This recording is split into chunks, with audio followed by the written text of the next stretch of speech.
നമസ്കാരം, good morning. എല്ലാ പ്രിയപ്പെട്ട പ്രേക്ഷകർക്കും രാവിലെയിലേക്ക് സ്വാഗതം. എല്ലാവർക്കും സന്തോഷം നിറഞ്ഞൊരു ദിവസം ആശംസിക്കുകയാണ്.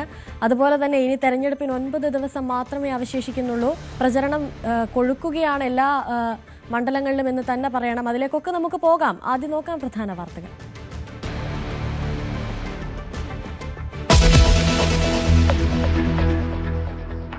പശ്ചിമേഷ്യൻ സംഘർഷത്തിനായവില്ല. ഷാർജയിൽ ഡ്രോൺ ആക്രമണം, ദുബായിൽ കുവൈറ്റ് എണ്ണക്കപ്പലിന് നേരെയും ആക്രമണം. യുദ്ധം നിർത്തിയാൽ മാത്രം ചർച്ചയെന്ന് അമേരിക്കയോട് ഇറാൻ. 2 LPG ടാങ്കർ കൂടി ഉടൻ ഇന്ത്യയിലെത്തും.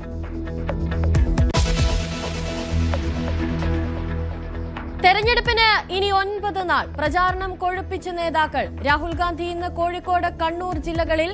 പിണറായി വിജയൻ തിരുവനന്തപുരത്ത്. BJP പ്രകടന പത്രിക ഇന്ന് ദേശീയ അധ്യക്ഷൻ പുറത്തിറക്കും.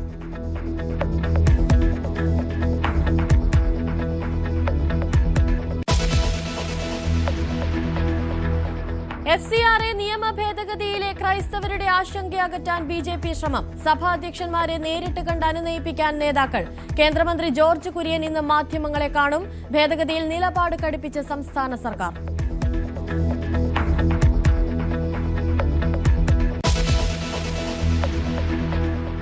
IPL-ൽ ചെന്നൈ സൂപ്പർ കിങ്സിനെതിരെ തകർപ്പൻ ജയവുമായി രാജസ്ഥാൻ റോയൽസ്. ചെന്നൈയെ തോൽപ്പിച്ചത് 8 വിക്കറ്റിന്. അനായാസ ജയം സമ്മാനിച്ചത് വൈഭവ് സൂര്യവംശിയുടെ വെടിക്കെട്ട് ബാറ്റിംഗ്.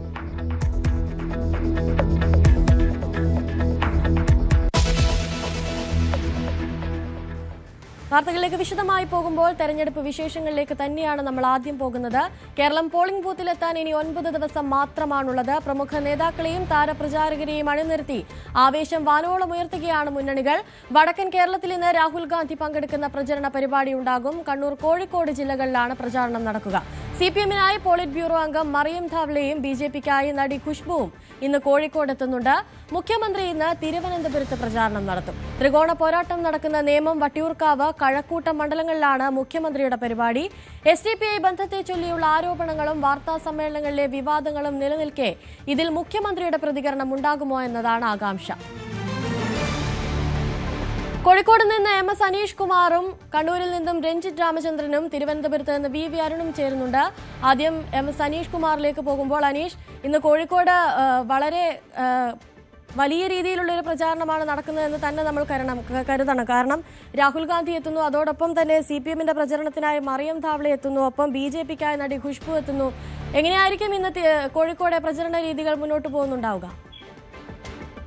സംസ്ഥാനത്ത് UDF പ്രചാരണത്തിന് ഏതാണ്ട് ആവേശം പകരുന്ന രീതിയിൽ രാഹുൽ ഗാന്ധിയുടെ ആദ്യ പരിപാടി നേരത്തെ നിശ്ചയിച്ചിരുന്നത് കോഴിക്കോട്ടായിരുന്നു. ഒരു മഹാ റാലിയാണ് കോഴിക്കോട് സംഘടിപ്പിച്ചിരുന്നത്. എന്നാൽ അന്ന് രാഹുൽ ഗാന്ധിക്ക് പങ്കെടുക്കാൻ കഴിഞ്ഞില്ല. അമ്മ സോണിയാഗാന്ധി അസുഖബാധിതയായതിനാൽ കേരളത്തിലേക്ക് വരാൻ കഴിയില്ല എന്ന് അദ്ദേഹം അറിയിക്കുകയായിരുന്നു. മല്ലികാർജുൻ ഖാർഗെ, AICC പ്രസിഡന്റ്, അന്ന് മഹാറാലി ഉദ്ഘാടനം ചെയ്യുകയും ചെയ്തു. ഇതിനുശേഷമാണ് പിന്നീട് അധിക ദിവസം കഴിയുന്നതിന് മുമ്പ് തന്നെ അടുത്ത കേരള പര്യടനം രാഹുൽ ഗാന്ധി നിശ്ചയിക്കുകയും ഇന്നലെ കോട്ടയം അടക്കമുള്ള ഇടങ്ങളിൽ പോവുകയും ചെയ്ത് മധ്യ കേരളത്തിലായിരുന്നു ഇന്നലെ അദ്ദേഹത്തിന്റെ പ്രചാരണമെങ്കിൽ ഇന്ന് വടക്കൻ കേരളത്തിലേക്ക് മാറ്റിയിരിക്കുന്നു. അതിൽ ഏറ്റവും പ്രധാനം കണ്ണൂർ ജില്ല, കോഴിക്കോട് ജില്ല എന്നിവിടങ്ങളിലാണ്. കണ്ണൂരിൽ ഇത്തവണ CPM കോട്ടകളിൽ വിള്ളൽ വീഴ്ത്തും എന്ന ഒരു ദൃഢനിശ്ചയത്തിലാണ് കോൺഗ്രസ് പ്രചാരണ പരിപാടികളുമായി മുന്നോട്ട് പോകുന്നത്. ഒപ്പം കോഴിക്കോട് ജില്ലയിൽ കഴിഞ്ഞ 25 വർഷമായി കോൺഗ്രസിന് MLA-മാർ ഇല്ലാത്ത അവസ്ഥയാണ്. ഇത്തവണ 1-ലധികം MLA-മാർ കോഴിക്കോട് ജില്ലയിൽ നിന്നും ഉണ്ടാകും എന്ന്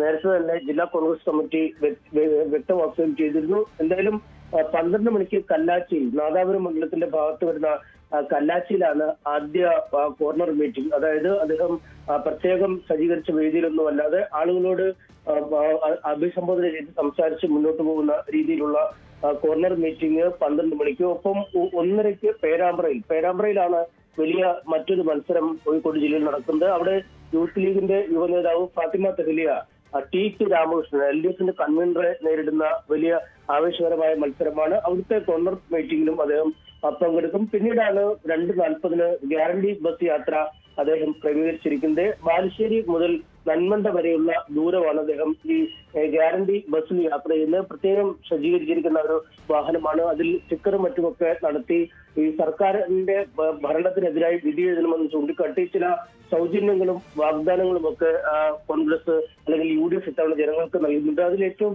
പ്രധാനമുള്ളത് വനിതകൾക്ക് KSRTC സൗജന്യ യാത്ര, 25 ലക്ഷം രൂപ ഉള്ള ഉമ്മൻചാണ്ടി ഇൻഷുറൻസ് തുടങ്ങിയുള്ള കാര്യങ്ങളാണ്. അത്തരം ഗ്യാരണ്ടി ബസിന്റെ പ്രചാരണവുമായി ബന്ധപ്പെട്ട ഗ്യാരണ്ടി ബസ് യാത്രയാണ് 2:40 മുതൽ ബാലുശ്ശേരിയിൽ നിന്ന് നന്മണ്ട വരെയുള്ള ദൂരം. പിന്നീട് 3:50 കൊയിലാണ്ടിയിൽ റോഡ് ഷോയും പൊതുസമ്മേളനവും ക്രമീകരിച്ചിരിക്കുന്നത്. ജില്ലാ കോൺഗ്രസ് കമ്മിറ്റി അധ്യക്ഷനായ കെ പ്രവീൺകുമാർ മത്സരിക്കുന്ന മണ്ഡലമാണ്. ആ മണ്ഡലത്തിലെ റോഡ് ഷോയോടുകൂടിയാണ് ഈ റോഡ് ഷോയും പൊതുസമ്മേളനത്തോടുകൂടിയാണ് രാഹുൽ ഗാന്ധിയുടെ കോഴിക്കോട് ജില്ലയിലെ പ്രചാരണ പരിപാടികൾക്ക് സമാപനമാകുന്നത്. നമുക്കറിയാം, ആദ്യഘട്ടത്തിൽ കേരളത്തിൽ എത്തിയപ്പോൾ അല്ലെങ്കിൽ മഹാറാലിയിലൊക്കെ പ്രസംഗിച്ചപ്പോൾ ഈ എന്തുകൊണ്ട് പിണറായി വിജയനെ എതിരെ കേസെടുക്കുന്നില്ല അല്ലെങ്കിൽ അറസ്റ്റ് ചെയ്യുന്നില്ല എന്നടക്കമുള്ള കാര്യങ്ങൾ കേന്ദ്ര ഏജൻസികൾ പലതരത്തിൽ അന്വേഷണങ്ങൾ നടത്തുമ്പോഴും എന്തുകൊണ്ട് അറസ്റ്റ് ചെയ്യുന്നില്ല എന്ന ചോദ്യമൊക്കെ അദ്ദേഹം ഉന്നയിച്ചിരുന്നു. എന്നാൽ അവസാന ഘട്ടത്തിലേക്ക് നീങ്ങുമ്പോൾ വീണ്ടും ശബരിമല വിഷയം സജീവമായി തന്നെ ഉന്നയിക്കുന്നതും പോറ്റി എന്നുള്ള പാട്ട് പാടുന്നതൊക്കെ ആയി നമ്മൾ കണ്ടിരുന്നു. എന്തായാലും ആ ഒരു ഊന്നലിലേക്ക് പ്രചാരണം UDF മാറ്റുന്നു. വികസന കാര്യങ്ങൾ ആദ്യം പറയുന്നു, പിന്നീട് മറ്റു പല കാര്യങ്ങളും ഡീല് വിവാദമൊക്കെ ഉന്നയിക്കുന്നു. ഇതിനൊക്കെ ഒടുവിൽ ഇപ്പോൾ ശബരിമല വിഷയത്തിലേക്ക് തന്നെ UDF പ്രചാരണത്തിന് ഊന്നൽ നൽകുന്ന രീതിയിലേക്കാണ് കാര്യങ്ങൾ മാറുന്നത്. എന്തായാലും ഇന്ന് ഏതൊക്കെ കാര്യങ്ങളാവും രാഹുൽ ഗാന്ധി ഊന്നി പറയുക എന്ന് തന്നെ നമ്മൾ കാത്തിരുന്ന് കാണുന്നു. ശരി, MS അനീഷ് കുമാറാണ് കോഴിക്കോട് നിന്ന് വിവരങ്ങൾ നൽകിയത്. കേരളത്തിൽ വനിതാ മുഖ്യമന്ത്രി ഉണ്ടാകണമെന്ന് രാഹുൽ ഗാന്ധി. സ്ത്രീകൾ എന്താണോ ആഗ്രഹിക്കുന്നത് അത് നടത്തിത്തരാൻ UDF പ്രതിജ്ഞാബദ്ധമാണ്. തെരഞ്ഞെടുപ്പ് പ്രചാരണത്തിനിടെയാണ് രാഹുൽ ഗാന്ധിയുടെ ഈ പ്രസ്താവന. ഇക്കാര്യം പറഞ്ഞപ്പോൾ സദസ്സിൽ കൈയടിക്കാതിരുന്ന പുരുഷന്മാരെയും രാഹുൽ വിമർശിച്ചു. We want you to be participants in Kerala. In fact, I'm looking forward to the day when we have a woman Chief Minister of Kerala. See, the men are not clapping so loudly. Women are clapping loudly. So we want the women of Kerala to be able to fulfill their dreams. Whatever they want to do, we want them to succeed. Whatever job they want to do. കണ്ണൂരിൽ നിന്നും രഞ്ജിത്ത് രാമചന്ദ്രൻ ചേരുന്നുണ്ട് കൂടുതൽ വിവരങ്ങളുമായി. രഞ്ജിത്ത്, ഇന്ന് രാഹുൽ ഗാന്ധി കണ്ണൂരെത്തുകയാണ്. അപ്പോൾ പ്രചരണം രണ്ടാം ഘട്ടത്തിലേക്ക് കടക്കുമ്പോൾ അത് കൂടുതൽ CPM BJP ഡീൽ എന്നത് സ്വർണ്ണക്കൊള്ളയിലേക്ക് കൂടി കണക്ട് ചെയ്യുകയാണ് കോൺഗ്രസ് എന്നത്. അതുപോലെ തന്നെ കുറച്ചുകൂടി പ്രചരണം സ്ത്രീ കേന്ദ്രീകൃതം കൂടിയാക്കുന്നുണ്ട് കോൺഗ്രസ്. ആ രീതിയിൽ തന്നെ ആയിരിക്കുമോ ഇന്ന് കണ്ണൂരിലെ പ്രചരണവും? അങ്ങനെ കരുതണം. കാരണം ഇന്നലെ നമുക്കറിയാം, കഴിഞ്ഞ ദിവസം നരേന്ദ്രമോദി വന്നപ്പോൾ സ്വർണ്ണക്കൊള്ളയുമായി ബന്ധപ്പെട്ട ഒരു വിഷയവും പരാമർശിച്ചില്ല എന്നുള്ളതാണ് ഇപ്പോൾ CPM BJP ഡീൽ എന്ന തരത്തിൽ ഉയർത്തിക്കാട്ടാൻ കോൺഗ്രസ് ശ്രമിക്കുന്നത്. ഇന്നു മുതൽ അത് വളരെ പ്രധാനപ്പെട്ട പ്രചാരണായുധം കോൺഗ്രസ് ആക്കുമെന്ന കാര്യത്തിൽ സംശയമില്ല. നരേന്ദ്രമോദി സംസ്ഥാന സർക്കാരിന്റെ വിവിധ അഴിമതികളെക്കുറിച്ചും മറ്റും സംസാരിച്ചിരുന്നു. കോൺഗ്രസിനെതിരെ വലിയ വിമർശനം ഉന്നയിച്ചിരുന്നു. പക്ഷെ അപ്പോഴും സ്വർണ്ണക്കൊള്ളയുമായി ബന്ധപ്പെട്ട ഒരു അക്ഷരം പോലും മിണ്ടിയില്ല എന്നുള്ളത് അന്തരീക്ഷത്തിൽ വലിയ രാഷ്ട്രീയ വിവാദമാക്കുന്നുണ്ട് UDF. ഡീലിന് ശേഷം SDP ബന്ധത്തിന് ശേഷം ഇപ്പോൾ ഈ പറഞ്ഞതുപോലെയുള്ള സ്വർണ്ണക്കൊള്ളയെക്കുറിച്ചുള്ള BJPയുടെ ഈ പ്രചരണ സമയത്തെ ഒരു നിശബ്ദത അത് വളരെ വ്യക്തമായി തന്നെ രാഹുൽ ഗാന്ധി ഇന്നും കണ്ണൂരിൽ ചൂണ്ടിക്കാട്ടും എന്ന് വേണം കരുതാൻ. ഒരു പരിപാടി മാത്രമാണ് ഇന്ന് കണ്ണൂരിൽ രാഹുൽ ഗാന്ധിക്ക് ഉള്ളത്. രാവിലെ അല്പം സമയത്തിന് ശേഷം കണ്ണൂർ വിമാനത്താവളത്തിൽ ഇറങ്ങുന്ന രാഹുൽ ഗാന്ധി 10 മണിക്ക് പോലീസ് മൈതാനിലാണ് പ്രസംഗിക്കുക. ജില്ലയിലെ 11 നിയമസഭാ മണ്ഡലങ്ങളാണ്. ഈ 11 നിയമസഭാ മണ്ഡലങ്ങളിലെയും UDF സ്ഥാനാർത്ഥികൾ ഈ യോഗത്തിൽ പോലീസ് മൈതാനിയിലെ ഈ യോഗത്തിലാണ് പങ്കെടുക്കുക. റോഡ് ഷോയോ ഗ്യാരണ്ടി ബസ്സുമായി ബന്ധപ്പെട്ട പരിപാടികളോ ഒന്നും ഇതുവരെ ഇവിടെ സ്ഥിരീകരിക്കപ്പെട്ടില്ല. ഒരുപക്ഷെ റോഡ് ഷോ ഉണ്ടാകുമെന്ന സൂചനകൾ കോൺഗ്രസ് നേതാക്കളും പ്രവർത്തകരും മറ്റും നൽകുന്നുണ്ട്. അതിനുള്ള സജ്ജീകരണങ്ങളും തയ്യാറെടുപ്പുകളും ഒക്കെ അവർ നടത്തുന്ന പശ്ചാത്തലമുണ്ട്. കണ്ണൂരിലെ പൊതുയോഗത്തിന് ശേഷമായിരിക്കും രാഹുൽ ഗാന്ധി കോഴിക്കോട്ടേക്ക് യാത്ര തിരിക്കുക. ഏതായാലും നേരത്തെ പറഞ്ഞതുപോലെ എല്ലാ നിയമസഭാ മണ്ഡലങ്ങളിലെയും സ്ഥാനാർത്ഥികൾ ഇവിടെ എത്താൻ കോൺഗ്രസ് നേതൃത്വം ആവശ്യപ്പെട്ടിട്ടുണ്ട്. കെ സുധാകരൻ അടക്കമുള്ള നേതാക്കൾ ഇന്ന് കണ്ണൂരിലുള്ള ദിവസം കൂടിയാണ്. സ്വാഭാവികമായും നേതാക്കളുടെ ഒരു വലിയ നിര തന്നെ വേദിയിൽ അണിനിരക്കുമെന്ന കാര്യത്തിൽ സംശയമില്ല. മറ്റ് പ്രധാനപ്പെട്ട നേതാക്കളെയും പ്രതീക്ഷിക്കുന്നുണ്ട്. നമ്മൾ നേരത്തെ പറഞ്ഞതുപോലെ കണ്ണൂരിൽ വലിയ രാഷ്ട്രീയ പോരാട്ടം നടക്കുന്ന മണ്ഡലങ്ങളുണ്ട്. പേരാവൂർ പോലുള്ള മണ്ഡലങ്ങളിൽ സണ്ണി ജോസഫും KK ശൈലജയും തമ്മിലുള്ള പോരാട്ടം തീപാറുന്നതാണ്. LDFന്റെ CPMന്റെ കുത്തക മണ്ഡലങ്ങളിൽ പോലും ഇപ്പോൾ UDFന്റെ വലിയ തേരോട്ടമുണ്ട് എന്ന വിലയിരുത്തൽ കൂടിയുണ്ട്. പ്രത്യേകിച്ചും തളിപ്പറമ്പ്, പയ്യന്നൂർ പോലെയുള്ള മണ്ഡലങ്ങളിൽ നമുക്കറിയാം മത്സരിക്കുന്നത് CPMൽ നിന്ന് പുറത്തു വന്ന നേതാക്കളാണ്. അവർക്കുള്ള പിന്തുണ അസന്നിഗ്ധമായി UDF നൽകിയ പശ്ചാത്തലമൊക്കെയുണ്ട്. അത്തരത്തിൽ നിരവധി പ്രതീക്ഷകളുള്ള ഒരു ജില്ല കൂടിയാണ് കണ്ണൂർ കോൺഗ്രസിനെ സംബന്ധിച്ചിടത്തോളം എന്ന സംശയമില്ല. അവിടെയാണ് അവിടെ ദേശീയ നേതാവ് വരികയും പ്രചരണത്തിന് ആവേശകരമായ നേതൃത്വം നൽകുകയും മറ്റും ചെയ്യുന്നത്. അത് വലിയ പ്രതീക്ഷയോടെയാണ് കണ്ണൂരിലെ കോൺഗ്രസ് നേതാക്കളും അണികളും കാത്തിരിക്കുന്നത്. രഞ്ജിത്ത്, അതുപോലെ തന്നെ മറ്റ് ജില്ലകളെ പോയല്ല കണ്ണൂർ എന്ന് പറയുന്നത്. കുറച്ചുകൂടി CPMനെ വേരൂന്നിയ ഒരു ജില്ല കൂടിയാണ് കണ്ണൂർ എന്ന് പറയുന്നത്. അവിടേക്കാണ് രാഹുൽ ഗാന്ധി എത്തുന്നത്. അപ്പോൾ ഈ CPMനെതിരെ എന്തെങ്കിലും ആരോപണങ്ങൾ ഈ പ്രചരണത്തിൽ ഉന്നയിക്കാനുള്ള സാധ്യതകളും ഉണ്ടാകില്ലേ? തീർച്ചയായും ഇന്നലെ നമുക്കറിയാം രാഹുൽ ഗാന്ധി പങ്കെടുത്ത പ്രത്യേകിച്ച് കോട്ടയത്തും മറ്റും പത്തനംതിട്ടയിലൊക്കെ നടന്ന യോഗത്തിൽ അദ്ദേഹം പ്രധാനമായും സ്വർണം കട്ടവനാരപ്പ എന്ന പാട്ട് പാടി പ്രസംഗം ആരംഭിച്ചതൊക്കെ വലിയ ആവേശത്തോടു കൂടിയാണ് പ്രവർത്തകർ സ്വീകരിച്ചത്. സ്വർണ്ണക്കൊള്ള തന്നെ ആ തരത്തിൽ ഒരു ചർച്ചയാക്കാനുള്ള ശ്രമം UDF-ന്റെ ഭാഗത്തുണ്ടാകുന്നുണ്ട്. നേരത്തെ നമ്മൾ പറഞ്ഞതുപോലെ പോറ്റിയെ കേറ്റിയെ പാട്ടൊക്കെ വലിയ പ്രചരണ ആയുധമാക്കി ഇവിടെ നമ്മൾ കണ്ണൂരിലെ ഓരോ മേഖലയിലും അത് ദൃശ്യമാണ് താനും. അത് പ്രചരണ ആയുധമാക്കി UDF മുന്നോട്ട് പോകുന്ന പശ്ചാത്തലം വളരെ പ്രധാനമാണ്. അതുതന്നെയാണ് ഇത്തവണ ഇതുമായി ബന്ധപ്പെട്ട വലിയ പ്രചരണായുധമായി കോൺഗ്രസ് മുന്നോട്ട് കൊണ്ടുപോകുന്നു എന്ന കാര്യം സംശയമില്ല. മറ്റൊന്നാണ് നേരത്തെ പറഞ്ഞ പോലെ ഡീലുമായി ബന്ധപ്പെട്ട ആരോപണം. BJP കോൺഗ്രസ് ഡീൽ എന്ന പ്രചരണം കാര്യമായി തന്നെ കോൺഗ്രസിന്റെ ഭാഗത്തു നിന്ന് ഉണ്ടാകുന്നുണ്ട്. അതും രാഹുൽ ഗാന്ധി വളരെ പ്രധാനമായും ചൂണ്ടിക്കാണിക്കുന്ന പശ്ചാത്തലമുണ്ട്. മറ്റൊന്നാണ് കഴിഞ്ഞ ദിവസമൊക്കെ മുഖ്യമന്ത്രി മറുപടി പറയാതെ പോയ SDPI ബന്ധം. ഈ SDPI ബന്ധവുമായി ബന്ധപ്പെട്ടും രാഹുൽ ഗാന്ധി അടക്കമുള്ള നേതാക്കളുടെ ഭാഗത്തു നിന്ന് പ്രതികരണങ്ങൾ പ്രതീക്ഷിക്കുന്നുണ്ട്. നമുക്കറിയാം SDPI പല മണ്ഡലങ്ങളിലും നിയമത്തടക്കം CPM-നെ സഹായിക്കും എന്ന് പറഞ്ഞൊരു പശ്ചാത്തലം വളരെ പ്രധാനപ്പെട്ട ഒന്നാണ്. അതൊക്കെ ഒരുപക്ഷെ ചൂണ്ടിക്കാട്ടിയേക്കാം. അത്തരം ചില കാര്യങ്ങളിലും ഒക്കെ നേതാക്കളുടെ ഭാഗത്തുനിന്ന് രാഹുൽ ഗാന്ധി SDPI ബന്ധവുമായി ബന്ധപ്പെട്ട് ഡയറക്റ്റായി സംസാരിച്ചിട്ടില്ല എങ്കിൽ പോലും കണ്ണൂരിൽ അദ്ദേഹം എടുക്കുന്ന സ്ട്രാറ്റജി എന്തായിരിക്കും എന്ന കാര്യം കാത്തിരുന്ന് കാണണം. ഏതായാലും 10 മണിക്കാണ് പോലീസ് മൈതാനിയിൽ പ്രസംഗം ഉണ്ടാകുക. ഒരുപക്ഷെ പരിപാടി അല്പം വൈകിയേക്കാം. അതിനുള്ള തയ്യാറെടുപ്പുകൾ ഇപ്പോൾ പുരോഗമിക്കുകയാണ്. ശരി, രഞ്ജിത്ത് രാമചന്ദ്രനാണ് കണ്ണൂരിൽ നിന്നും കൂടുതൽ വിവരങ്ങൾ നൽകിയത്. കേരളം ഇനി 9 ദിവസത്തിന് ശേഷം പോളിംഗ് ബൂത്തിലേക്ക് എത്തുകയാണ്. കേരളം പ്രചരണം അതിന്റെ അത്യുന്നതിയിൽ തന്നെ പുരോഗമിക്കുന്നു എന്ന് തന്നെ പറയണം. പ്രമുഖ നേതാക്കളൊക്കെയും താരപ്രചാരകരെയും ഒക്കെ അണിനിരത്തിയാണ് ഇപ്പോൾ പ്രചരണം കൊടുക്കുന്നത്. ആവേശം വാനോളം ഉയർത്തുകയാണ് ഓരോ മുന്നണികളും. വടക്കൻ കേരളത്തിൽ ഇന്ന് രാഹുൽ ഗാന്ധി പങ്കെടുക്കുന്ന പ്രചരണ പരിപാടി ഉണ്ടാകും. അതുപോലെ തന്നെ കണ്ണൂർ, കോഴിക്കോട് ജില്ലകളിലും രാഹുൽ ഗാന്ധി എത്തുന്നതെന്നുള്ള വിവരങ്ങൾ പുറത്തു വരുന്നുണ്ട്. CPM-നായി പോളിറ്റ് ബ്യൂറോ അംഗം മറിയം ധാവ്ലെയും അതുപോലെ തന്നെ BJP-ക്കായി നടി ഖുഷ്ബുവും ഇന്ന് കോഴിക്കോട് എത്തുന്നുണ്ട്. കോഴിക്കോട് അപ്പോൾ ഇന്ന് പ്രചരണം കുറച്ചുകൂടി കൊഴുക്കും എന്ന് തന്നെ പറയേണ്ടി വരും. മുഖ്യമന്ത്രി ഇന്ന് തിരുവനന്തപുരത്ത് പ്രചരണം നടത്തുകയാണ്. ത്രികോണ പോരാട്ടം നടക്കുന്ന നേമം, വട്ടിയൂർക്കാവ്, കഴക്കൂട്ടം മണ്ഡലങ്ങളിലാവും മുഖ്യമന്ത്രിയുടെ പരിപാടി നടക്കുക. തിരുവനന്തപുരത്ത് നിന്നും കൂടുതൽ വിവരങ്ങളുമായി VV അരുൺ കൂടി ചേരുന്നുണ്ട്. അരുൺ, കഴിഞ്ഞ ദിവസമൊക്കെ മുഖ്യമന്ത്രി മാധ്യമപ്രവർത്തകരുടെ ചോദ്യങ്ങൾക്കൊന്നും മറുപടി നൽകുന്നില്ല എന്നുള്ള വിമർശനങ്ങളൊക്കെ ഉയർന്നിരുന്നു. ഇന്ന് മുഖ്യമന്ത്രിയുടെ ഭാഗത്ത് നിന്നും എന്തെങ്കിലും തരത്തിലുള്ള പ്രതികരണം ഉണ്ടാകാനുള്ള സാധ്യതയുണ്ടോ പ്രചരണത്തിനെത്തുമ്പോൾ?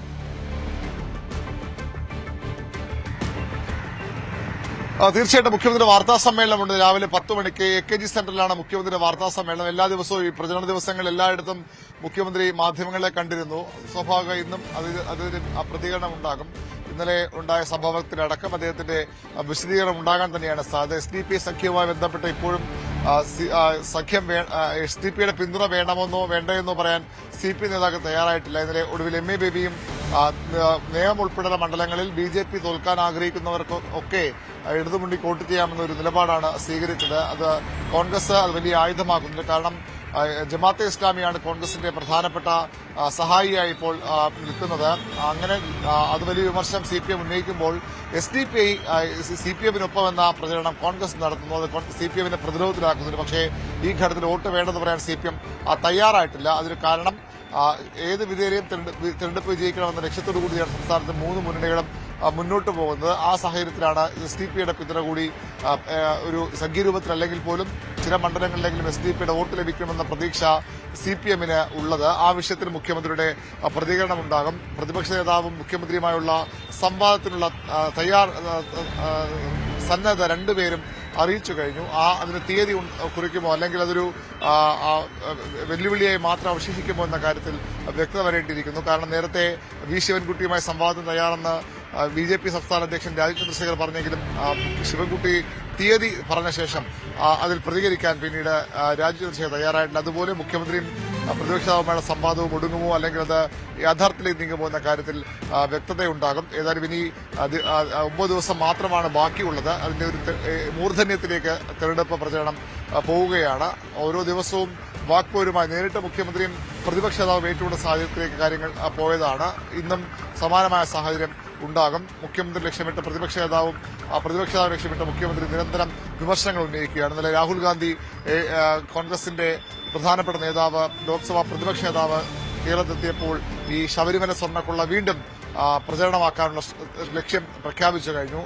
പോറ്റിയെ കേറ്റി പാട്ട് പാരഡി രാഹുൽ ഗാന്ധി തന്നെ പാടുന്ന ഒരു സാഹചര്യമുണ്ടായി. അതിലും മുഖ്യമന്ത്രിയുടെ പ്രതികരണം സ്വാഭാവികമായി ഉണ്ടാകും. ഇന്നലെ തന്നെ അത് സാമൂഹ്യ മാധ്യമങ്ങളിൽ രാഹുൽ ഗാന്ധിക്കെതിരെ ട്രോളായും വിമർശനവുമായും ഒക്കെ ഉയർന്നു വന്നു കഴിഞ്ഞു. ശബരിമല സ്വർണ്ണക്കൊള്ള ഒരു തരത്തിൽ തങ്ങളെ ബാധിക്കുന്ന നിലപാടാണ് മുഖ്യമന്ത്രി അടക്കമുള്ളവർ സ്വീകരിച്ചത്. ഏതായാലും ആ വിഷയത്തിലും ഇന്ന് മുഖ്യമന്ത്രിയുടെ പ്രതികരണം ഉണ്ടാകും. രാവിലെ 10 മണിക്ക് അദ്ദേഹത്തിന്റെ വാർത്താ സമ്മേളനം. അതിനുശേഷം ആര്യനാടാണ് മുഖ്യമന്ത്രിയുടെ ആദ്യ തെരഞ്ഞെടുപ്പ് പരിപാടി. പിന്നീട് കഴക്കൂട്ടം മണ്ഡലത്തിലും നേമം മണ്ഡലത്തിലും മുഖ്യമന്ത്രി പ്രചരണ പരിപാടികളിൽ, നെടുമങ്ങാട് മണ്ഡലത്തിലും പ്രചരണ പരിപാടികളിൽ പങ്കെടുക്കുന്നുണ്ട്.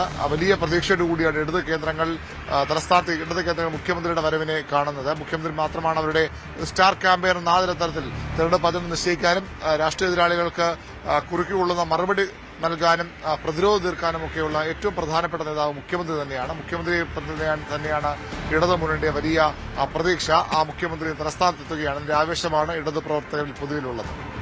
ശരി, വി വി അരുൺ തുടരുക. മറ്റൊരു വാർത്തയിലേക്ക് കൂടി നമുക്ക് പോകേണ്ടതുണ്ട്. ബിജെപിയുടെ പ്രകടന പത്രിക ഇന്ന് പുറത്തിറക്കുകയാണ്. തിരുവനന്തപുരത്ത് നടക്കുന്ന ചടങ്ങിൽ ദേശീയ അധ്യക്ഷൻ നിതിൻ നബീനാണ് പത്രിക പുറത്തിറക്കുക. അതിവേഗ റെയിൽ പദ്ധതി പത്രികയിൽ ഇടം പിടിക്കുമോ എന്നതാണ് ആകാംക്ഷ.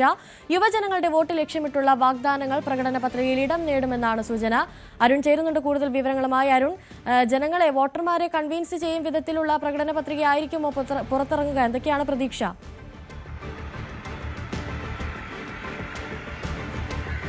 തീർച്ചയായിട്ടും ബിജെപി വലിയ പ്രതീക്ഷകളോടുകൂടിയാണ് ഇത്തവണ. സാധാരണഗതിയിൽ മത്സരിക്കുക, ശക്തമായ മത്സരം മറ്റ് മുന്നണികൾക്ക് നൽകുക എന്നതിനപ്പുറത്തേക്ക് ഇത്തവണ ബിജെപി വലിയ പ്രതീക്ഷകളോടുകൂടിയാണ്. ഒരുപക്ഷെ ഇരട്ടക്കത്തിലേക്ക് വരെ കടക്കാവുന്ന വിധത്തിൽ സീറ്റ് ലഭിക്കുമെന്ന പ്രതീക്ഷ ബിജെപി കേന്ദ്രങ്ങൾക്കുണ്ട്. അത് മുന്നിൽ കണ്ടുള്ള ഒരു പ്രകടന പത്രികയാകും ബിജെപിയുടെ ദേശീയ അധ്യക്ഷൻ നിതിൻ നബീൻ പുറത്തിറക്കുക. ഇന്ന് അദ്ദേഹം രാവിലെ 10 മണിയോടുകൂടി തലസ്ഥാനത്ത് എത്തുന്നുണ്ട്. 1 മണിക്ക് അദ്ദേഹത്തിന്റെ റോഡ് ഷോ ആറ്റിങ്ങൽ മണ്ഡലത്തിൽ ബിജെപി ദേശീയ അധ്യക്ഷന്റെ റോഡ് ഷോ ഉണ്ട്. അതിനുശേഷം 1 മണിയോടുകൂടിയാണ് തിരുവനന്തപുരത്ത് പ്രകടന പത്രിക പുറത്തിറക്കുന്നത്. എൻഡി അധികാരത്തിൽ എത്തിയാൽ യാഥാർത്ഥ്യമാക്കാൻ പരിശ്രമിക്കുന്ന വികസിത കേരളം മാർഗരേഖയാണ് ബിജെപി സംസ്ഥാന പ്രസിഡന്റ് രാജീവ് ചന്ദ്രശേഖർ അവതരിപ്പിക്കുക. പ്രകടന പത്രിക നിതിൻ നബീനും പുറത്തിറക്കും. ഇതാണ് മാറ്റം, ഇതാണ് വികസിത കേരളം എന്ന തലക്കെട്ടോടുകൂടിയാണ് വികസന രേഖ എൻഡിഎ പുറത്തിറക്കുന്നത്. കേരള വികസനത്തിന് കുതിപ്പേകുന്ന നിർദ്ദേശങ്ങൾ മാർഗരേഖയിൽ ഉണ്ടാകുമെന്ന് ബിജെപി അവകാശപ്പെടുന്നു. പ്രകാശ് ജാവ്ദേക്കറും വിനോദ് ധാവഡയും ശോഭാ കരന്തലയും അടക്കമുള്ള ബിജെപി പ്രധാന നേതാക്കളും പങ്കെടുക്കും. വികസിത കേരളം തന്നെയാണ്, മാറാത്തത് മാറുമെന്ന് പറഞ്ഞുകൊണ്ടാണ് ബിജെപി തെരഞ്ഞെടുപ്പിനെ നേരിടുന്നത്. അതിന് സഹായകമാകുന്ന തരത്തിലുള്ള ഒരു പ്രകടന പത്രികയാകും ബിജെപിയുടെ ഭാഗത്തുണ്ടാകുമെന്ന് പ്രതീക്ഷിക്കപ്പെടുന്നു. പ്രധാനപ്പെട്ട 3 മുന്നണികളിൽ ആദ്യം ഈ മാനിഫെസ്റ്റോ പ്രകടന പത്രിക പുറത്തിറക്കുന്നതും ബിജെപിയാണ്. ഇടതുമുന്നണി ഇതിന് സബ് കമ്മിറ്റി രൂപീകരിച്ചിരുന്നു. കോൺഗ്രസും ഒരു സബ് കമ്മിറ്റി രൂപീകരിച്ചിരുന്നു. യുഡിഎഫും രണ്ടുപേരുടെയും പ്രകടന പത്രിക ഇനിയും പുറത്തിറങ്ങിയിട്ടില്ല. ഏതായാലും ബിജെപിയുടെ പ്രകടന പത്രിക ഇന്ന് പുറത്തിറങ്ങും. പ്രകടന പത്രിക മുമ്പ് തന്നെ സ്ത്രീകൾക്ക് സൌജന്യ KSRTC യാത്ര അടക്കമുള്ള ക്ഷേമ പെൻഷൻ 3000 രൂപ അടക്കമുള്ള പ്രഖ്യാപനങ്ങൾ കോൺഗ്രസ് നടത്തിയിരുന്നു. രാഹുൽ ഗാന്ധിയെ കൂട്ടത്തിലെ ഒരു പ്രഖ്യാപനം തെരഞ്ഞെടുപ്പിന് തൊട്ട് മുമ്പ് നടത്തിയിരുന്നു. അതിനുശേഷം അവരുടെ പ്രകടന പത്രികകളും വരാനിരിക്കുന്നു. 2000 രൂപ പെൻഷൻ കൊടുക്കുന്ന LDF എത്രയാണ് ക്ഷേമ പെൻഷൻ നൽകാൻ പോകുന്നത്, എന്താണ് അവരുടെ പുതിയ വാഗ്ദാനങ്ങളെല്ലാം നടപ്പാക്കുന്ന ഒരു മുന്നണിയാണെന്ന് സ്വയം അവർ അവകാശപ്പെടുന്നു. പല വാഗ്ദാനങ്ങൾ നടപ്പാക്കിയിട്ടുമുണ്ടെന്നത് യാഥാർത്ഥ്യവുമാണ്. ഏതായാലും ഇന്ന് ബിജെപിയുടെ പ്രകടന പത്രിക പുറത്തുവരും. വരും ദിവസങ്ങളിൽ LDFന്റെയും UDFന്റെയും പ്രകടന പത്രികകളും പുറത്തുവരും. പ്രകടന പത്രികകൾ കൂടി വിലയിരുത്തിക്കൊണ്ട് തന്നെയാകും കേരള ജനത വോട്ട് ചെയ്യാൻ പോകുന്നതെന്ന പ്രതീക്ഷയാണ് രാഷ്ട്രീയ പാർട്ടി നേതൃത്വങ്ങൾക്കും മുന്നണികൾക്കും ഉള്ളത്. അനുശ്വരി. ശരി, വി വി അരുണാണ് കൂടുതൽ വിവരങ്ങൾ. കൊട്ടാരക്കരയിലെ UDF സ്ഥാനാർത്ഥി ആയിഷ പോറ്റിയെ വിമർശിച്ച് പിണറായി വിജയൻ. അവസരവാദത്തിന്റെ മൂർത്തീകരണങ്ങളുമായി LDFനെ നേരിടാമെന്നത് വെറും വ്യാമോഹമെന്നായിരുന്നു മുഖ്യമന്ത്രിയുടെ വിമർശനം. കൊട്ടാരക്കര അതിന് മറുപടി നൽകുമെന്നും പിണറായി വിജയൻ വ്യക്തമാക്കി. ഇവിടെ ഞങ്ങളുടെ എതിരാളികളുടെ ദയനീയാവസ്ഥ ആലോചിക്കുമ്പോഴാണ് വല്ലാത്ത വിഷമം തോന്നുന്നത്. അവസരവാദത്തിൻ്റെ മൂർത്തീകരണങ്ങളെ കൊണ്ടുവന്ന് LDFനെ നേരിട്ട് കളിയാം എന്നത് കേവലം വ്യാമോഹം മാത്രമാണ് എന്ന് കാലം തെളിയിക്കും, ചരിത്രം തെളിയിക്കും. കൊട്ടാരക്കര അത് വലിയ തോതിൽ തെളിയിക്കാൻ പോവുകയാണ്. വി ഡി സതീശൻ രാവിലെ എഴുന്നേൽക്കുന്നത് മുതൽ നുണ പറയുന്നുവെന്നാരോപിച്ച് MV Govindan. ഇതോരോന്നായി LDF പൊളിച്ചുകൊണ്ടിരിക്കുകയാണ്. CPM SDPI ഡീലെന്നും കള്ളപ്രചരണം നടത്തുന്നു. വയനാട്ടിൽ വീട് വെച്ച് നൽകുമെന്ന് പറഞ്ഞ് കോൺഗ്രസ് പിരിവും നടത്തി. ഈ പണം ഉപയോഗിച്ചല്ലേ കോൺഗ്രസ് ഇലക്ഷന് പ്രചരണം നടത്തുന്നതെന്നും MV ഗോവിന്ദൻ ചോദിച്ചു. സത്യം പറയാൻ മതിയാവില്ല. കളവാണ് പറഞ്ഞുകൊണ്ടിരിക്കുന്നത്. ജനങ്ങളെ തെറ്റിദ്ധരിപ്പിക്കാനുള്ള ബോധപൂർവമായ പ്രവർത്തനമാണ്. നിങ്ങൾക്കറിയാം, കോൺഗ്രസുകാരി ദുരന്തം സംഭവിച്ച വയനാട്ടിൽ ഗവൺമെന്റിന് പണം കൊടുക്കേണ്ടില്ല, ഞങ്ങൾ പണം ഉണ്ടാക്കും, എന്നിട്ട് ഞങ്ങൾ തന്നെ വെടിവെച്ച് കൊടുക്കുന്നതാണ് അന്ന് KPCC പ്രസിഡന്റ് സുധാകരൻ പറഞ്ഞത്. അവരൊരു പ്രത്യേക ആപ്പ് ഉണ്ടാക്കി. എത്രയോ കോടി വിൽക്കുമെന്നാണ് പറയുന്നത്. എവിടെ പോയി ആ പിരിച്ച പണം? കളവ് പറയുന്നതിൽ ഒന്നാം സ്ഥാനത്താണ് ലോകത്ത് തന്നെ ഈഗിൾസിനെ പോലെ ഒരാൾ. അതാണ് സതീശൻ. സതീശൻ മിനിഞ്ഞാന്ന് പറഞ്ഞു, നിങ്ങൾ പോയി നോക്ക്, ഞങ്ങളെ പണി ആരംഭിച്ചു, ഞങ്ങള് കൃത്യസമയത്ത് തന്നെ വീടുണ്ടാക്കി കൊടുക്കും. അപ്പൊ പിണറായി വീണ്ടും ചോദിച്ചു, നിങ്ങൾ എപ്പോഴുണ്ടാക്കി കൊടുക്കും? എവിടെയാണ് നിങ്ങളുടെ കാശ്, പണം ആരെ അക്കൗണ്ടിലാണ്? ഇവർ രണ്ടാളും മത്സരിക്കുക. KPCC പ്രസിഡന്റ് മത്സരിക്കുന്നു, പ്രതിപക്ഷ നേതാവ് മത്സരിക്കുന്നു. ഞങ്ങൾ ജോയിന്റ് അക്കൗണ്ടിലാണ് നിക്ഷേപിച്ചത് എന്ന് പറയുക. എങ്കിൽ ഇലക്ഷന്റെ ഭാഗമായിട്ട് കൊടുക്കുന്ന സബ്മിറ്റ് ചെയ്യുന്ന സ്റ്റേറ്റ്മെന്റിൽ പറയണ്ടേ എന്റെ അക്കൗണ്ടിൽ ഇത്രയുണ്ട്, സംയുക്ത അക്കൗണ്ടിൽ ഇത്രയുണ്ട് എന്ന് പറഞ്ഞില്ല. അപ്പൊ പിന്നെ എവിടെ പണം, എവിടെയാണ് ഈ പണം ഉള്ളത് എന്ന് ഇപ്പോൾ പറയുന്നില്ല. ഒരു വീട് പോലും എടുത്തില്ല, ഒരു കല്ല് പോലും അവിടെ വെച്ചില്ല. 1.5 മാസം മുമ്പ് കല്ലിട്ടു, തറക്കല്ലിട്ടു, പക്ഷെ ആ തറക്കല്ല് പോലും ഇപ്പോൾ അവിടെ കാണാനില്ല. രാജ്യത്തെ ഏറ്റവും വലിയ അഴിമതി നിറഞ്ഞ സംസ്ഥാനമായി കേരളം മാറിയെന്ന് PS ശ്രീധരൻപിള്ള. അതേസമയം കേന്ദ്രത്തിൽ ഒരു മന്ത്രിയെക്കുറിച്ചും ആർക്കും ഒരു അഴിമതിയും ചൂണ്ടിക്കാണിക്കാൻ കഴിയില്ലെന്നും PS ശ്രീധരൻപിള്ള അടിമാലിയിൽ പറഞ്ഞു. ദേവികുളം മണ്ഡലം NDA സ്ഥാനാർത്ഥി S രാജേന്ദ്രന്റെ തെരഞ്ഞെടുപ്പ് കൺവെൻഷൻ ഉദ്ഘാടനം ചെയ്ത് സംസാരിക്കുകയായിരുന്നു അദ്ദേഹം.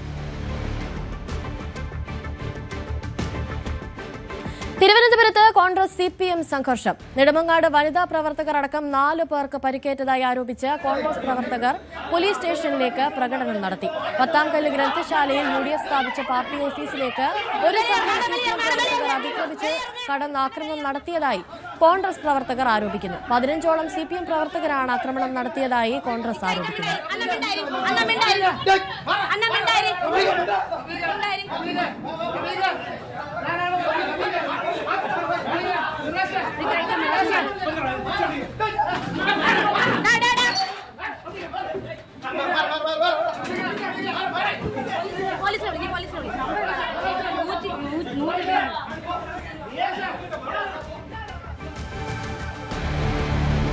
ധനരാജ് രക്തസാക്ഷി ഫണ്ട് ക്രമക്കേടെന്ന V കുഞ്ഞികൃഷ്ണന്റെ ആരോപണം തള്ളി CPM. വ്യക്തിപരമായ അക്കൗണ്ടിലേക്ക് സംഖ്യ മാറ്റിയിട്ടില്ല.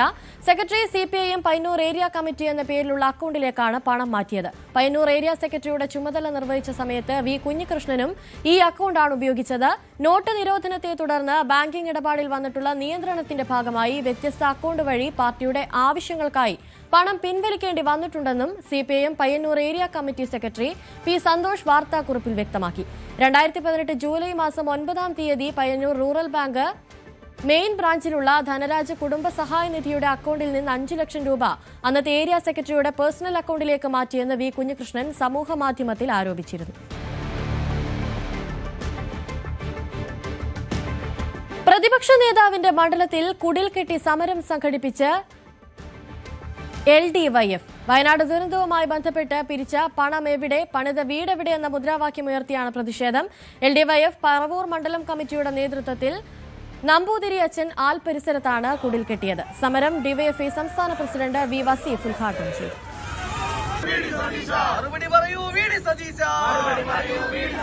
വയനാടിന്റെ പേര് പറഞ്ഞ്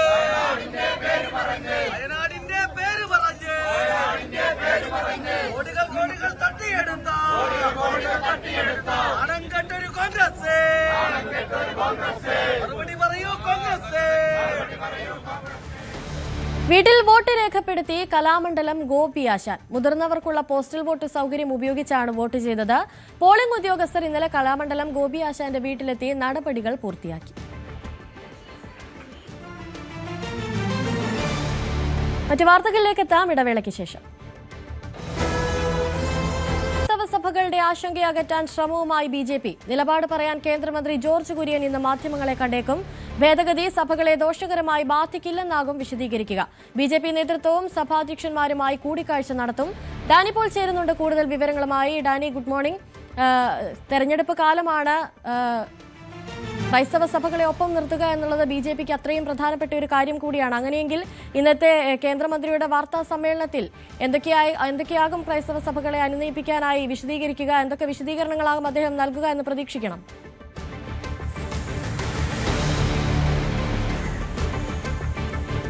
അനുശ്രീ, ഗുഡ് മോർണിംഗ്.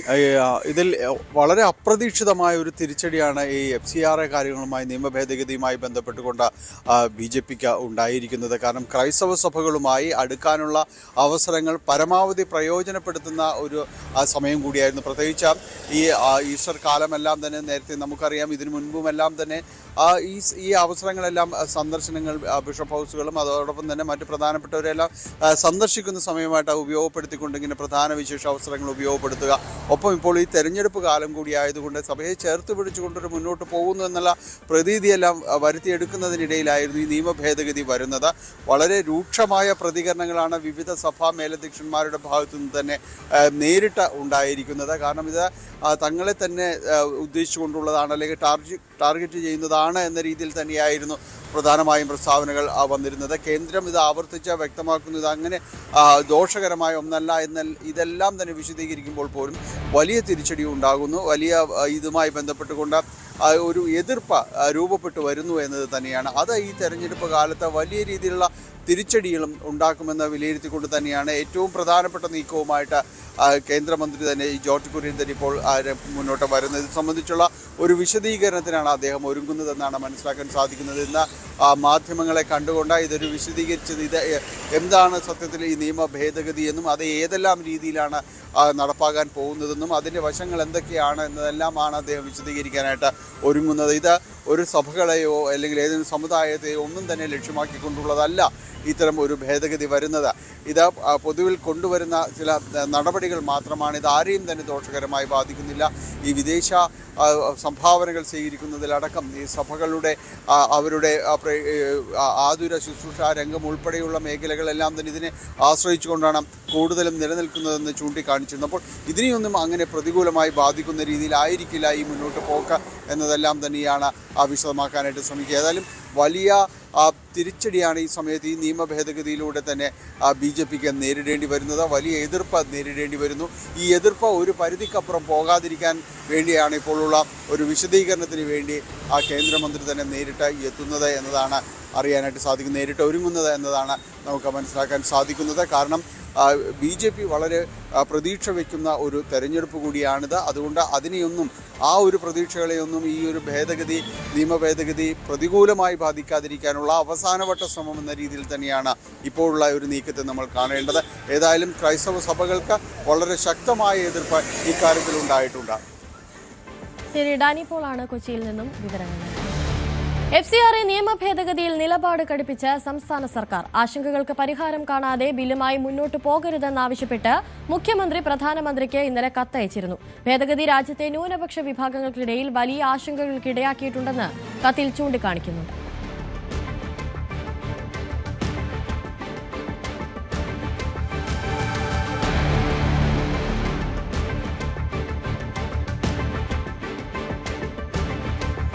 പശ്ചിമേഷ്യയിൽ ആക്രമണം കടുപ്പിച്ച് ഇറാൻ. ദുബായ് അന്താരാഷ്ട്ര തുറമുഖത്ത് നങ്കൂരമിട്ടിരുന്ന കുവൈറ്റ് എണ്ണക്കപ്പലിന് നേരെ ആക്രമണം നടന്നു.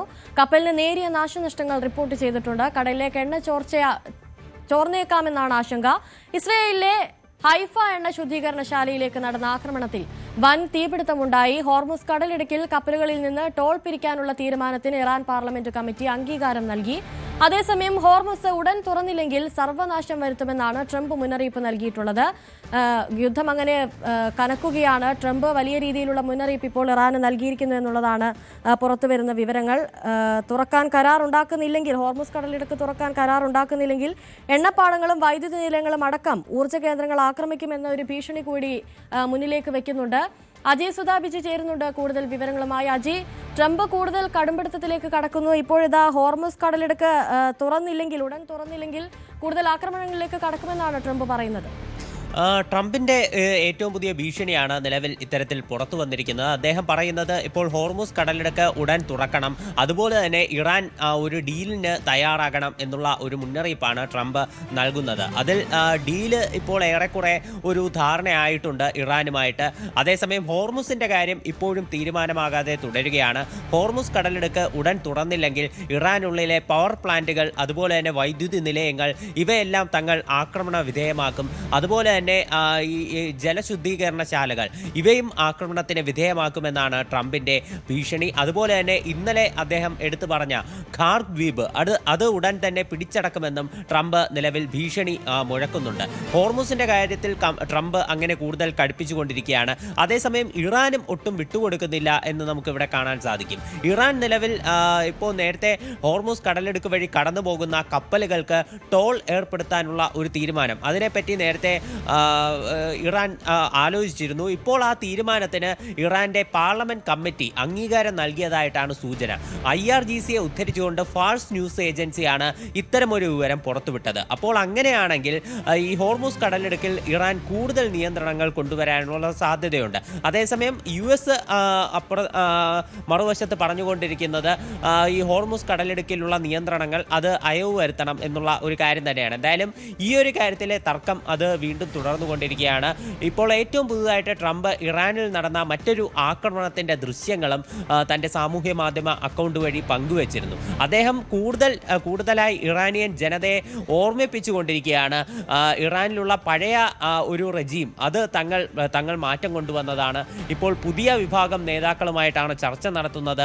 ഇതെല്ലാം ട്രംപ് എടുത്തു സൂചിപ്പിച്ചിരുന്നു. കഴിഞ്ഞ ദിവസം അദ്ദേഹത്തിൻ്റെ പ്രസ്താവനയിലടക്കം എടുത്തു പറഞ്ഞത് അവിടെ ഒരു ഭരണമാറ്റം കൊണ്ടുവരുന്നതിൽ തങ്ങൾ വിജയിച്ചു എന്നതാണ് ട്രംപ് എടുത്തു പറയുന്നത്. എന്നാൽ നേരത്തെ അവിടെ അധികാരത്തിൽ ഉണ്ടായിരുന്ന അതേ ഭരണസമിതിയിലെ മറ്റ് നേതാക്കൾ തന്നെയാണ് ഇപ്പോഴും അധികാരം കൈയാളുന്നതെന്ന് കാണാൻ സാധിക്കും. എന്നാൽ എന്തടിസ്ഥാനത്തിലാണ് ട്രംപ് ഇത്തരമൊരു പ്രസ്താവന പറയുന്നത് എന്ന് വ്യക്തമായിട്ടില്ല. അതേസമയം പശ്ചിമേഷ്യയിലുള്ള ആക്രമണങ്ങൾ ഇപ്പോഴും കടുത്ത രീതിയിൽ തന്നെ തുടർന്നുകൊണ്ടിരിക്കുകയാണ്. ഇപ്പോൾ ഏറ്റവും പുതുതായി നടന്ന ഒരു ആക്രമണം ദുബായ് അന്താരാഷ്ട്ര വിമാനത്താവളത്തിൽ ഒരു കുവൈറ്റ് എണ്ണക്കപ്പലിന് നേരെ നടന്നിട്ടുള്ള ആക്രമണമാണ്.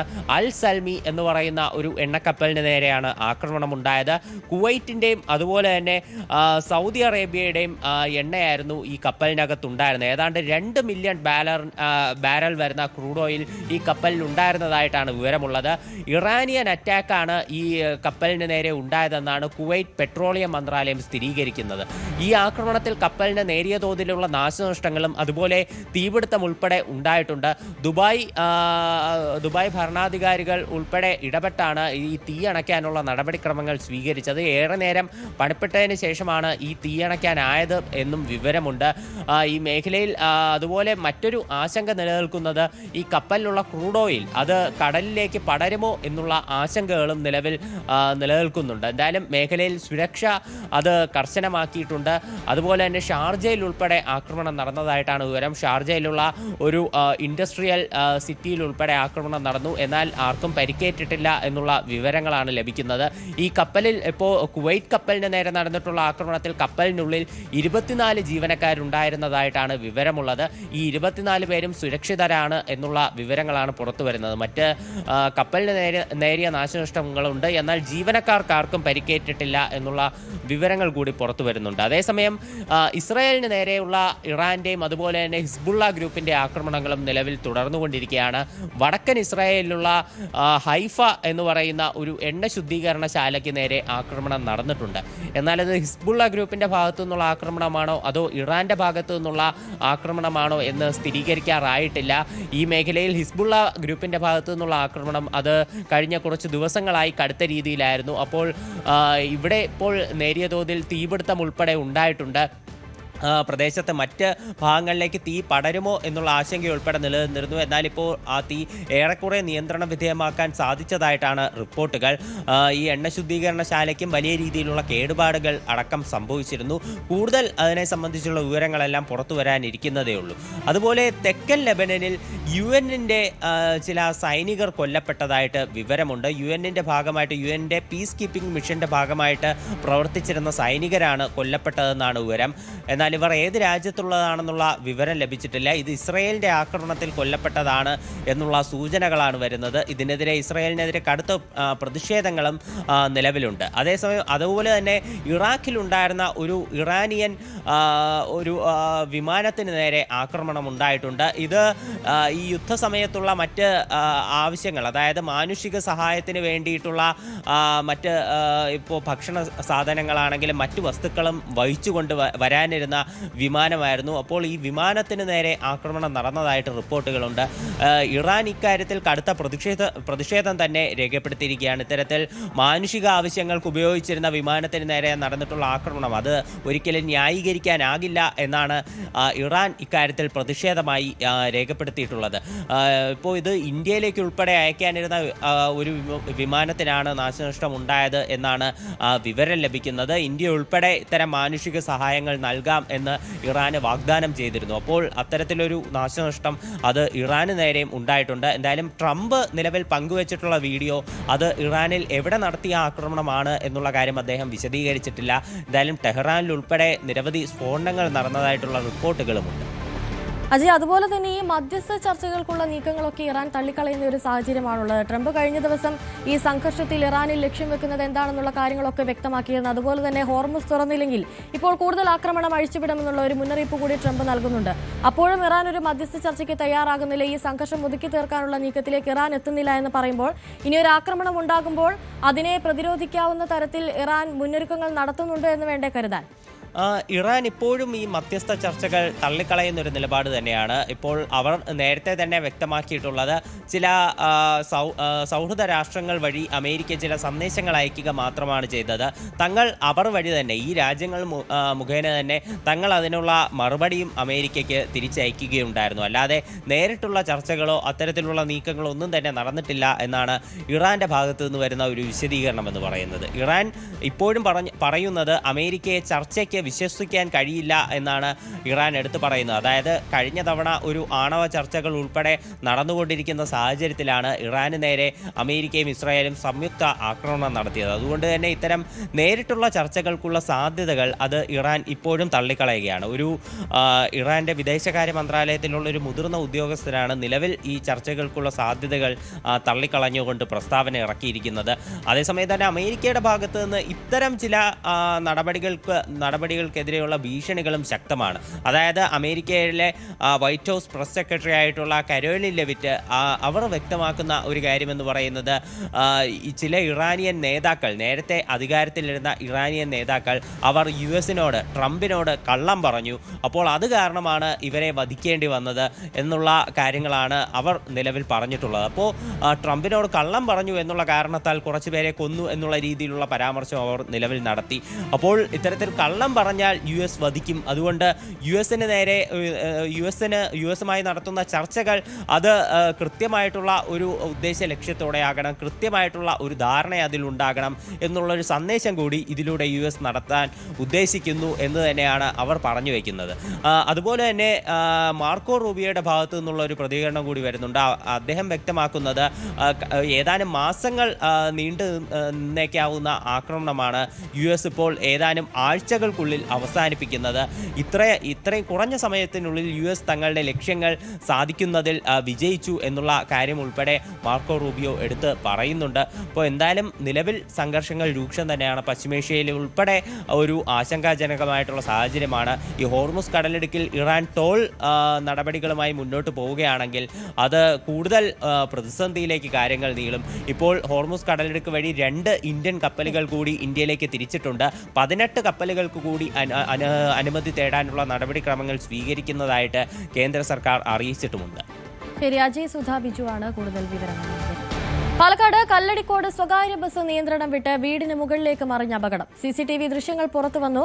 റോഡിലൂടെ വന്ന ബസ് ചൂരക്കോട് ഭാഗത്ത് വെച്ച് നിയന്ത്രണം വിട്ട് റോഡരികിൽ താഴ്ചയിൽ സ്ഥിതി ചെയ്യുന്ന വീടിന് മുകളിലേക്ക് മറിയുകയായിരുന്നു. അപകട കാരണം വ്യക്തമല്ല. ബസ്സിലുണ്ടായിരുന്ന യാത്രക്കാർ നിസ്സാര പരിക്കുകളോടെ രക്ഷപ്പെട്ടു.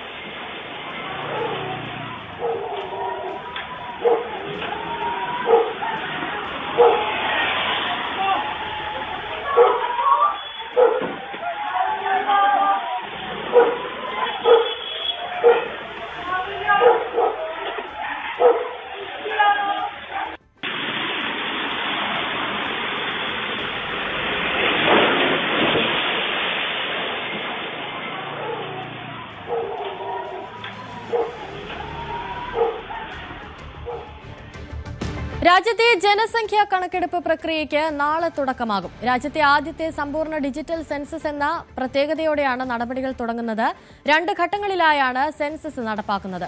ആദ്യഘട്ടത്തിൽ വീടുകളുടെ വിവരശേഖരണവും 2ാം ഘട്ടത്തിൽ യഥാർത്ഥ ജനസംഖ്യാ കണക്കെടുപ്പുമാണ് നടക്കുക. 2011 ശേഷം കോവിഡ് പശ്ചാത്തലത്തിൽ നീണ്ടുപോയ സെൻസസ് നടപടികളാണ് ഇപ്പോൾ പുനരാരംഭിക്കുന്നത്. 2027 ഫെബ്രുവരിയിൽ നടക്കുന്ന 2ാം ഘട്ടത്തിലാണ് വ്യക്തിഗത വിവരങ്ങളും ജാതി വിവരങ്ങളും ഉൾപ്പെടെയുള്ള ജനസംഖ്യാ കണക്കെടുപ്പ് നടക്കുക. മൂവാറ്റുപുഴയിൽ ശക്തമായ കാറ്റിലും മഴയിലും വ്യാപക നാശനഷ്ടം. പായ്പ്ര EB ജംഗ്ഷന് സമീപം വീടിന് മുകളിലേക്ക് തെങ്ങ് മറിഞ്ഞു വീണ് യുവതിക്ക് ഗുരുതരമായി പരിക്കേറ്റു. പൂഞ്ചേരിയിൽ ഭീമ റഹീമിനാണ് പരിക്കേറ്റത്. തട്ടുപറമ്പിൽ 2 ഏക്കറോളം പ്രദേശത്ത് കൃഷി ചെയ്ത 1500 വാഴകൾ നശിച്ചു. പല സ്ഥലങ്ങളിലും മരങ്ങൾ കടപുഴകി റോഡുകളിലേക്കും മറ്റും വീണിട്ടുണ്ട്. പല സ്ഥലത്തും വൈദ്യുതി വിതരണവും തടസ്സപ്പെട്ടു.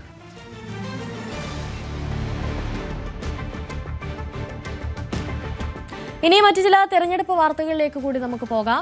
കണ്ണൂരിലെ പാർട്ടി കോട്ടകളിൽ ഇതുവരെയില്ലാത്ത പോരാട്ടത്തിലാണ് മണ്ഡലം സാക്ഷ്യം വഹിക്കുന്നത്. രക്തസാക്ഷി ഫണ്ട് വിവാദത്തിൽ വെല്ലുവിളി ഉയർത്തി പുറത്തുവന്ന വി കുഞ്ഞികൃഷ്ണൻ നിശബ്ദമായ പ്രചാരണത്തിലാണ്. വിവാദങ്ങളൊന്നും തന്നെ ബാധിക്കുന്നില്ലെന്നും പാർട്ടി പൂർണ്ണമായും കൂടെയുണ്ടെന്നുള്ള വിശ്വാസത്തിലാണ് LDF സ്ഥാനാർത്ഥി TI മധുസൂദനൻ.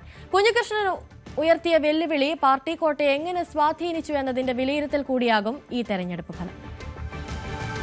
പുറത്ത് വലിയ ആരവങ്ങളില്ല. വീട് വീടാന്തരം കയറിയുള്ള വോട്ട് ചോദിക്കൽ, ഒപ്പമുണ്ടാകുമെന്ന് കരുതുന്ന പ്രിയപ്പെട്ടവരെ ചേർത്ത് നിർത്തൽ, വീടുകളിൽ കയറാൻ ആരുടെയും സഹായം പോലും ചോദിക്കാതെയാണ് കുഞ്ഞികൃഷ്ണന്റെ പ്രചാരണം.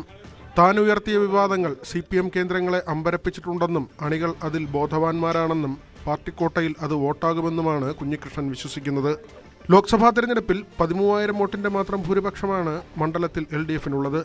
അത് മറികടക്കാനാകുമെന്നും കുഞ്ഞികൃഷ്ണന്റെ ഒപ്പമുള്ളവർ പറയുന്നു. ജനങ്ങള് ഞാൻ പറഞ്ഞ കാര്യം, ഞാൻ പാർട്ടിക്കകത്ത് നിന്ന് പുറത്താകാനുണ്ടായ സാഹചര്യം, ഇതെല്ലാം ജനങ്ങൾക്ക് നല്ല ബോധ്യമുണ്ട്. എന്ന് മാത്രമല്ല, ഒരു ജനാധിപത്യപരമായ രീതിയിലുള്ള അവകാശങ്ങൾ അനുവദിക്കാത്ത ഒരു നിലപാടാണ് LDFന്റെ ഭാഗത്ത് നിന്നുണ്ടായിക്കൊണ്ടിരിക്കുന്നത്. ഇതെല്ലാം ജനങ്ങൾ നോക്കിക്കാണുന്നുണ്ട്. അപ്പം അങ്ങനെ വരുമ്പോൾ ജനങ്ങളുടെ ഭാഗത്ത് നിന്ന് എനിക്ക് അനുകൂലമായ നല്ല പ്രതികരണമാണ് ഉണ്ടായിക്കൊണ്ടിരിക്കുന്നത്. അത് തെരഞ്ഞെടുപ്പിൽ ഗുണം ചെയ്യും.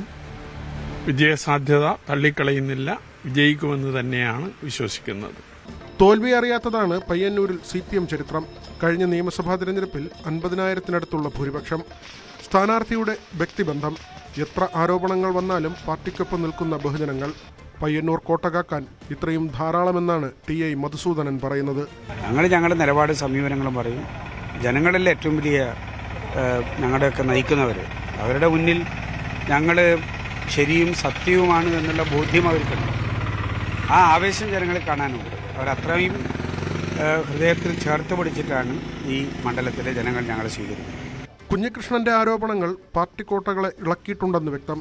കാത്തിരിക്കാം അതുണ്ടാക്കുന്ന പ്രകമ്പനമെന്തെന്നറിയാൻ. കർണാടക ബോർഡറിനോട് സമീപത്തുള്ള ചട്ടിവയൽ എന്ന പ്രദേശത്താണ് ഞാനും സുമേഷ് മോറാഴയുമുള്ളത്. വലിയ വിശാലമായ, അതിവിശാലമായ മണ്ഡലമാണ് Payyanur.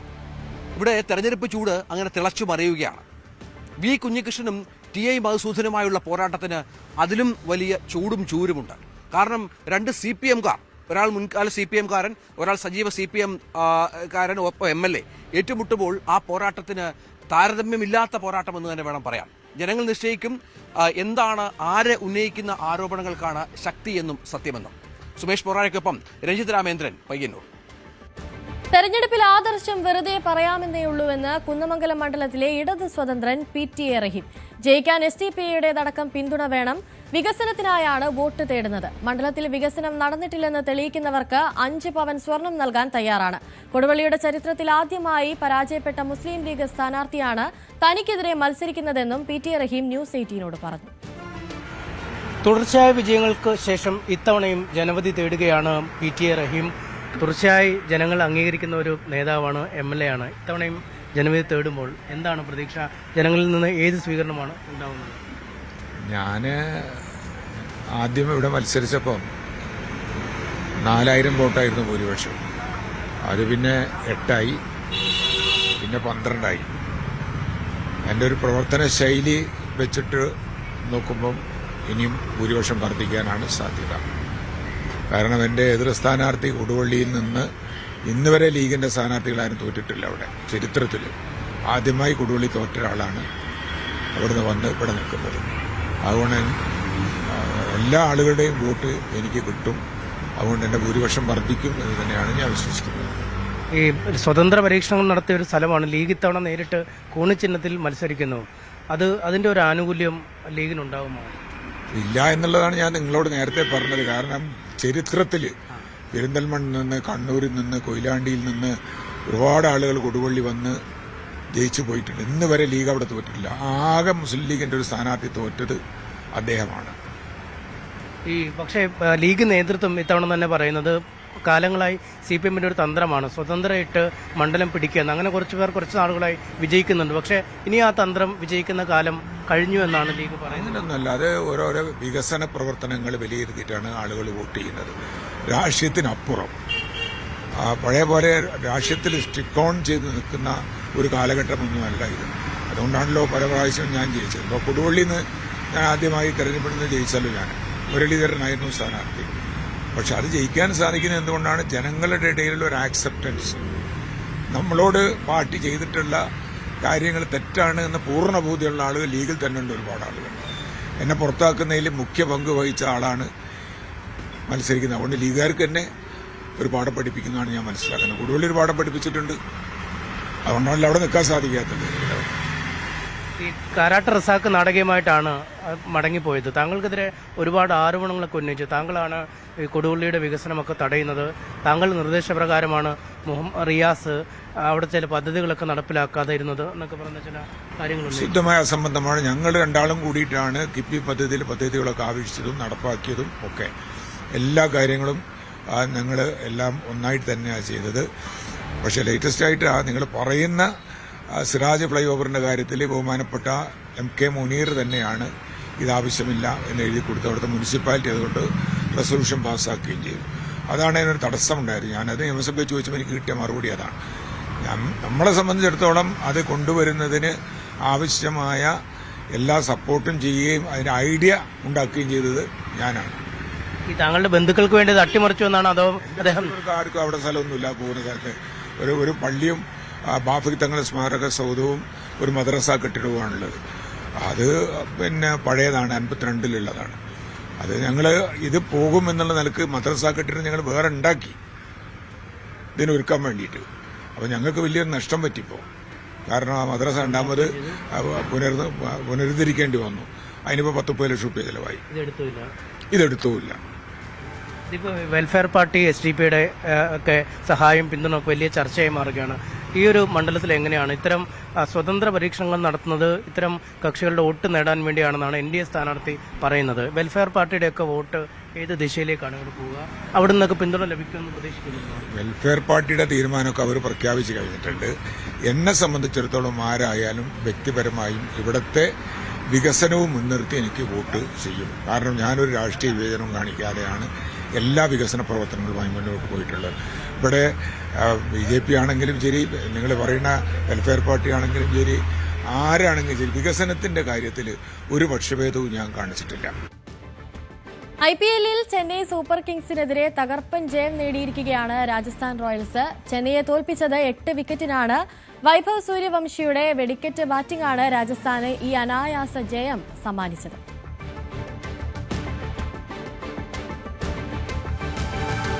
AFC Asian football cup 3ാം യോഗ്യതാ റൌണ്ടിലെ അവസാന മത്സരത്തിൽ ഇന്ത്യ ഇന്ന് ഹോങ്കോങ്ങിനെ നേരിടും. രാത്രി 7-ന് കൊച്ചി ജവഹർലാൽ നെഹ്റു അന്താരാഷ്ട്ര സ്റ്റേഡിയത്തിലാണ് മത്സരം. 2027-ലെ ഏഷ്യാനെറ്റ് യോഗ്യത നേടാതെ ഇന്ത്യ നേരത്തെ തന്നെ പുറത്തായിരുന്നു. ഗ്രൂപ്പ് സിയിൽ 8 പോയിന്റുമായി 2ാം സ്ഥാനത്താണ് ഹോങ്കോങ്. ഗ്രൂപ്പിലെ കഴിഞ്ഞ 5 മത്സരങ്ങളിൽ ഇന്ത്യക്ക് 3 തോൽവിയും 2 സമനിലയുമാണുള്ളത്. ആകെ 2 പോയിന്റാണ് ഇന്ത്യയുടെ സമ്പാദ്യം. ഇനി രാവിലെയുടെ സ്പെഷ്യൽ സെഗ്മെന്റിലേക്കാണ്. സ്പെഷ്യൽ ഡേയിലേക്ക് ഇന്ന് 40ാം വിവാഹ വാർഷികം ആഘോഷിക്കുകയാണ് രാജഭൂഷണും ജയാഭൂഷണും. ആശംസകൾ അറിയിച്ചിരിക്കുന്നത് ആർഷ ഭൂഷൺ, ആദർശ് ഭൂഷൺ, അമിത് എന്നിവരൊക്കെയാണ്. അതുപോലെ തന്നെ കുടുംബാംഗങ്ങളും സുഹൃത്തുക്കളും ഒക്കെ ഇരുവർക്കും ആശംസകൾ അറിയിച്ചിരിക്കുകയാണ്. രാജാഭൂഷണും ജയാഭൂഷണും ന്യൂസ് 18ന്റെ പേരിലും വിവാഹ വാർഷികാശംസകൾ നേരുകയാണ്. എറണാകുളത്ത് നിന്നുള്ള ശ്യാംകുമാറിന്റെ പിറന്നാളാണെന്ന് ആശംസകൾ അറിയിച്ചിരിക്കുന്നത് അമ്മ സുജാത, ജയൻ, അമ്മാവൻ സാഗർ ജയൻ എന്നിവരാണ്. ന്യൂസ് 18 കുടുംബാംഗം സാഗറിന്റെ സഹോദരി പുത്രനാണ് ശ്യാംകുമാർ. ശ്യാമിന് ന്യൂസ് 18 കുടുംബത്തിന്റെ പേരിലും പിറന്നാൾ ആശംസകൾ നേരുകയാണ്. തിരുവനന്തപുരം ബാലരാമപുരം ഐത്തിയൂർ സ്വദേശി സനലിന്റെയും ശരണ്യയുടെയും 12ാം വിവാഹ വാർഷികമാണെന്ന് ആശംസ നേരുന്നത് മക്കളായ ദിൽഷ, കാർത്തിക്, കൂട്ടുകാരായ മഹേഷ്, ശരത്ത്, അനീഷ്, ചന്തു, വിപിൻ, ജിത്തു, കണ്ണൻ, പ്രതീഷ്, ടിൻഡു, പ്രവീൺ, ബിനു, സച്ചു, കിച്ചു എന്നിവരൊക്കെയാണ്. ശ്രീ പത്മനാഭസ്വാമി ക്ഷേത്രത്തിലെ പോലീസ് വിഭാഗം ടെലി കമ്മ്യൂണിക്കേഷൻ മേഖലയിൽ ജോലി ചെയ്യുന്ന സനലിന് ക്ഷേത്രത്തിലെ ജീവനക്കാരും ന്യൂസ് 18 കുടുംബത്തിന്റെ എല്ലാവരും ആശംസകൾ നേരുകയാണ്. തൊടുപുഴയിൽ നിന്നുള്ള ബൈജു ജോർജിന്റെ പിറന്നാളാണെന്ന് ആശംസകൾ അറിയിച്ചിരിക്കുന്നത് ഭാര്യ അരുണിമയാണ്. ബൈജുവിന് ന്യൂസ് 18 കുടുംബത്തിന്റെ പേരിലും പിറന്നാൾ ആശംസകൾ നേരുകയാണ്.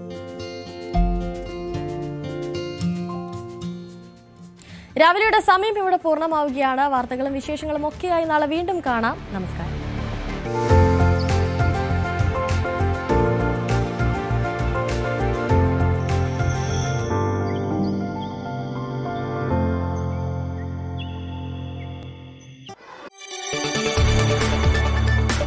കൂടുതൽ വാർത്തകൾക്ക് news 18 Keralam YouTube channel subscribe ചെയ്യുക.